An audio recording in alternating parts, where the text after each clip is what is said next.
Hello, my name is Ankit Sharma. Today my topic on matrix, lecture number 3rd, class 12th. ठीक है, ये मेरा lecture number 3rd है. अगर आप मेरे चैनल पे नए हैं, आप इसका लेक्चर नंबर 1 और 2 देखिए मेरी प्रीवियस वीडियो पे. चलो हम स्टार्ट करते हैं. नेक्स्ट क्वेश्चन नंबर 2 क्या कहता है? कहता है if A matrix has 24 element. कहता है एक मैट्रिक्स है. मैट्रिक्स किस टाइप का होता है? इस टाइप का, इस टाइप का, इस टाइप का. ये मैट्रिक्स है. कहता है इसके पास कितने एलिमेंट हैं? 24 एलिमेंट्स हैं. एलिमेंट्स कैसे काउंट किए जाते हैं? ऐसे 1 2 3 4 5 6 7 8 9 10 11 12. ये एलिमेंट्स कह रहा है. कह रहा है अगर किसी के मैट्रिक्स के पास 24 एलिमेंट्स हैं तो बताओ what are the possible orders. उसके ऑर्डर क्या क्या हो सकते हैं? It can have. ऑर्डर का मतलब ये होता है जैसे रोज कितनी चल रही है. जैसे ये रो 1 है, ये रो 2 है, ये कॉलम 1 है, ये कॉलम 2 है. मैंने यहां पे भी लिखा हुआ है. इसमें है रो 2 रोज कॉलम 1 2 कॉलम 1 2. अब इसमें देखिए रोज कितनी है? 1 2 3 4. कॉलम कितने हैं? 1 2 3 4. तो हर क्वेश्चन का जो मैट्रिक्स होगा ना वो डिफरेंट बनेगा. वो डिपेंड करेगा कि उसकी डिमांड कितनी है. जैसे इस क्वेश्चन में कितनी डिमांड है? 2x2. इस क्वेश्चन में कितनी डिमांड है? 3x4. क्लियर है? मगर हमारा ये वाला क्वेश्चन नहीं, हमारा ये वाला क्वेश्चन है. कहता है अगर मैट्रिक्स में 24 एलिमेंट्स आ रहे हैं तो बताओ उसका ऑर्डर की पॉसिबिलिटी क्या क्या हो सकती है. आपने देखना है 24 एलिमेंट्स जो होते हैं, 24 किस किस के टेबल में आता है? 24 जो आता है किस किस के टेबल में आता है? 2 × 12 24 होता है. अगर आप 2 × 12 लिख रहे हो ना, एक ऑर्डर ये बना, दूसरा ये भी ऑर्डर बनेगा. 12 × 2 24 आना चाहिए. 24 किस किस के टेबल में आता है? इसके बाद आ जाता है 3 × 8 24 होता है. आपने काउंटिंग ना टेबल स्टार्ट कर देने हैं 2 से स्टार्ट करो, 1 से स्टार्ट करो. 1 के टेबल में देखो 24 आता है. बिल्कुल आता है. कितने का? 24 जा. 2 के टेबल में 24 आता है. 12 जा. 3 के टेबल में 24 आता है. 8 जा. ये इसके ऑर्डर बन रहे हैं. उसने बोला हुआ 24 एलिमेंट्स हैं. आप देखो किस किस के टेबल में 24 आ रहा है. 4 के टेबल में 24 आता है. 6 जा. और ये इसके ऑर्डर बन रहे हैं. जो ये मैं लिख रहा हूं ना, ये ऑर्डर बन रहे हैं. ऑर्डर को ऐसे लिखा जाता है. ये ऑर्डर बन रहे हैं, ये ऑर्डर बन रहे हैं. 5 के टेबल में 24 आता है? नहीं आता. 6 के टेबल में, अब जैसे आपने किया ना, अब ये भी इसका ऑर्डर होगा. यहां से 6 × 4, नेक्स्ट 8 × 3, नेक्स्ट 12 × 2 और नेक्स्ट 24 × 1. तो पॉसिबिलिटी क्या हुई? 1 2 3 4 5 6 7 8. तो ये 8 जो इसके 24 के जो ऑर्डर है वो 8 हैं. तभी मैंने लिखा हुआ पॉसिबल ऑर्डर ऑफ 24 एलिमेंट्स कि 24 किस किस के टेबल में आता है. 1 से करोगे तो 24 जा, 2 से करोगे तो 12 जा, 3 से करोगे तो 8 जा, 4 से करोगे तो 6 जा. फिर इसके सेकंड नंबर पहले 6 × 4 8 × 3 12 × 2 24 × 1. ये इसके ऑर्डर है. इसके साथ एक क्वेश्चन और भी पूछ रहा है. कहता है what if it has 13 element. तो कहता है अगर 13 एलिमेंट हो तो बताओ इसका ऑर्डर क्या क्या होगा. अब 13 जो है वो एक प्राइम नंबर है. वो सिर्फ या तो 1 के टेबल में आता है या तो वो अपने टेबल में आएगा. तो 13 की जो पॉसिबिलिटी है ना वो ये क्या है? या तो 1 × 13 या 13 × 1. और 13 जो है किसी के टेबल में नहीं आता है. इसकी पॉसिबिलिटी ये है.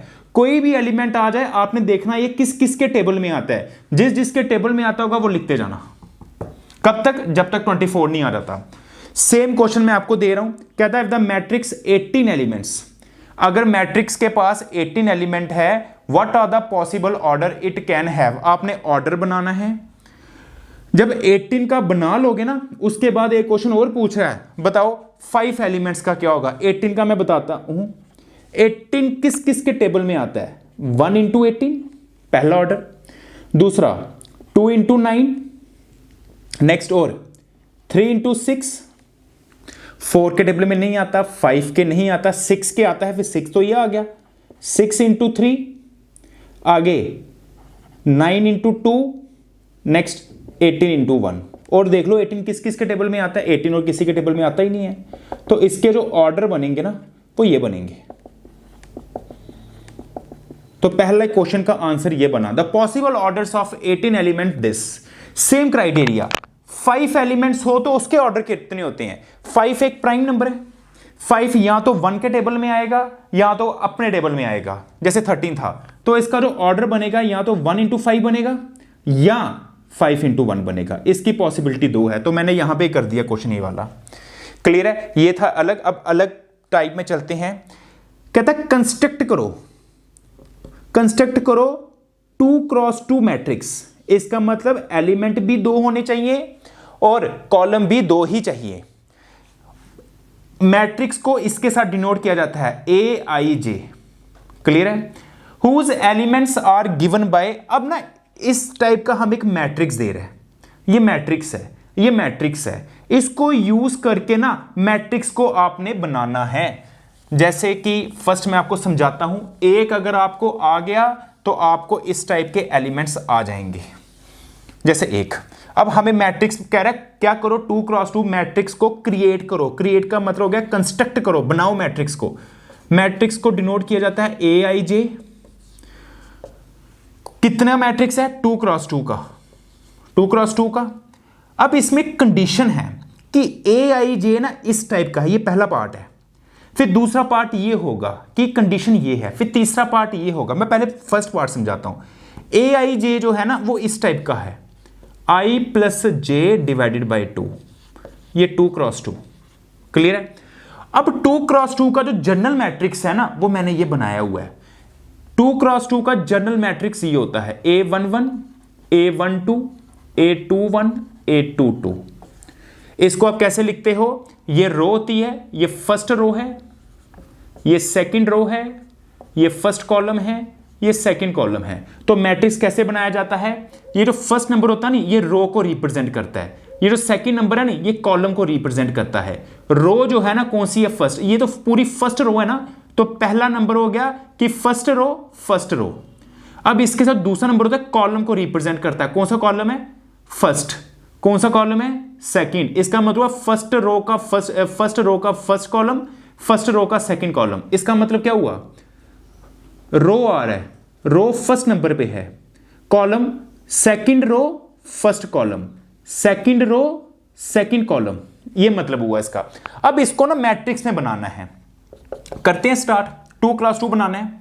इसका मतलब हुआ ये आई को रिप्रेजेंट, जो फर्स्ट नंबर पे आता है वो आई होता है, जो सेकंड नंबर पे आता है वो जे होता है।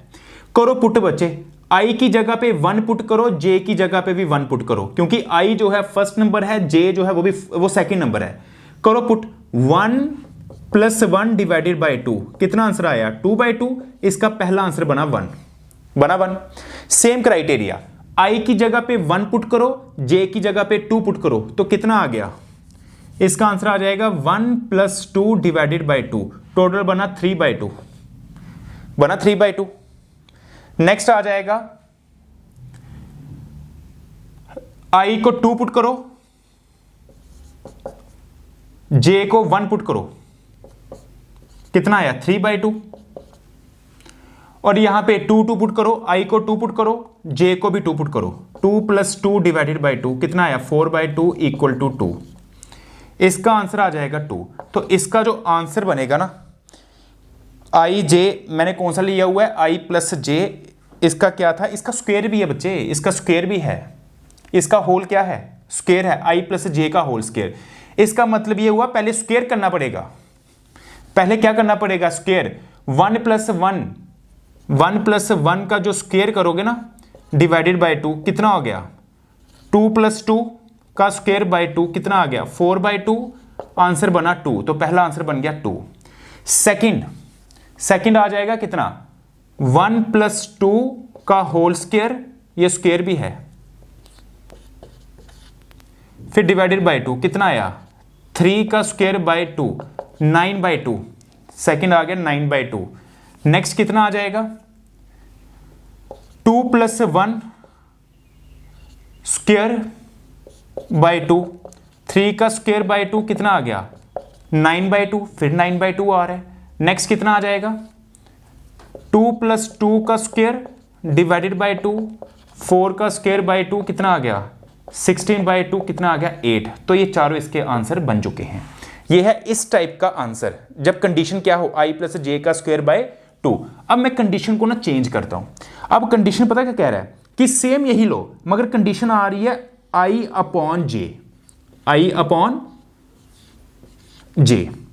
करो i की वैल्यू पुट, सेम यही i की जगह पे 1 पुट करो, j की जगह पे 1 पुट करो। 1/1 = 1, पहला आंसर बन गया 1। दूसरा पुट करो, i की जगह पे 1, j की जगह पे 2, तो बना 1/2, 1/2 भी आ रहा है। फिर नेक्स्ट i की जगह पे 2 पुट करो, j की जगह पे 1 पुट करो, 2/1 वो तो 2 आया।